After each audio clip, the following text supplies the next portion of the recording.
Hi all, ഇന്ന് നമ്മുടെ രുക്കു ബേബിയുടെ കൂടെയുള്ള ഒരു അഡ്വഞ്ചറസ് ട്രിപ്പ് നമുക്ക് കണ്ടാലോ? ഈ വീക്കെൻഡ് ഡേയിൽ രുക്കു ബേബി ആയിട്ടുള്ള പ്ലേ ടൈം ഒക്കെ എൻജോയ് ചെയ്തുകൊണ്ടിരുന്നപ്പോഴാണ് നമ്മൾ ഓർത്തെ എന്നാ പിന്നെ ഒരു ട്രിപ്പ് പ്ലാൻ ചെയ്താലോ, എന്നാ പിന്നെ മൂന്നാർ പോയി ഒരു ചായ കുടിച്ചേക്കാൻ നമ്മൾ തീരുമാനിച്ചു. പ്ലാനിങ് ഒക്കെ കഴിഞ്ഞ് യാത്ര പുറപ്പെട്ടപ്പോൾ ഉച്ച കഴിഞ്ഞിട്ടുണ്ടായിരുന്നു.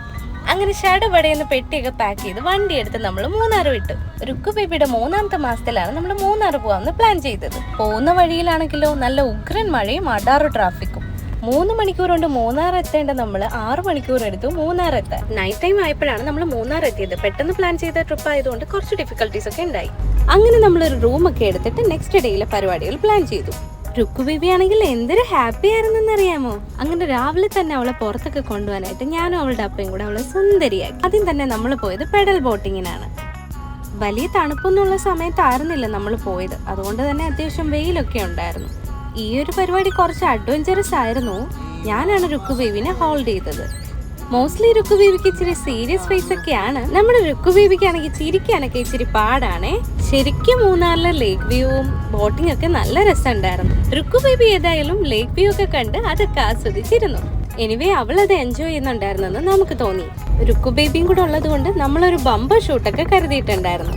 ഇങ്ങനെയുള്ള ട്രിപ്പൊക്കെ പോകുമ്പോൾ യൂസ് ചെയ്യാനായിട്ട് ഞാൻ രുക്കു ബേബിക്ക് വേണ്ടി നല്ല ക്യൂട്ട് ക്യാബ് സെറ്റൊക്കെ മേടിച്ചു വെച്ചിട്ടുണ്ടായിരുന്നു. അവളെ ഹാപ്പിയാക്കാൻ നമ്മളിടയ്ക്ക് നല്ല ക്യൂട്ട് റൈംസ് ഒക്കെ പാടിക്കൊടുത്തു.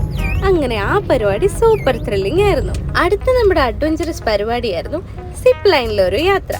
ബേബിനെ സിപ്പ് ലൈനിൽ കയറ്റുമെന്ന് നമുക്ക് ആദ്യം ഒരു ഡൗട്ടൊക്കെ ഉണ്ടായിരുന്നു. കംപ്ലീറ്റ്ലി സേഫ് ആണെന്ന് കൺഫേം ചെയ്തിട്ടാണ് നമ്മൾ ഇതിൽ കയറിയത്. രുക്കു ആണെങ്കിൽ ഇപ്രാവശ്യം സൂപ്പർ എക്സൈറ്റഡ് ആയിരുന്നു. അവളാണെങ്കിൽ പോകുന്ന വഴിയിലെ കാഴ്ചകളൊക്കെ കണ്ട് കൈയൊക്കെ കൊട്ടി അടിപൊളിയായിട്ട് ഇരിക്കുമായിരുന്നു. എനിക്കാണെങ്കിൽ ഇച്ചിരിയൊക്കെ പേടി തോന്നി. പക്ഷെ അപ്പായും രുക്കുവും വേറെ ലെവലായിരുന്നു.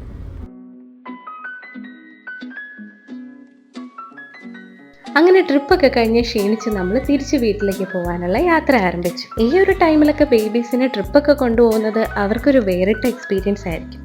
അപ്പം നിങ്ങൾ ഓർക്കും അവർക്കിതൊന്നും ഓർമ്മയുണ്ടാവില്ലല്ലോ. പക്ഷെ അങ്ങനെയല്ല.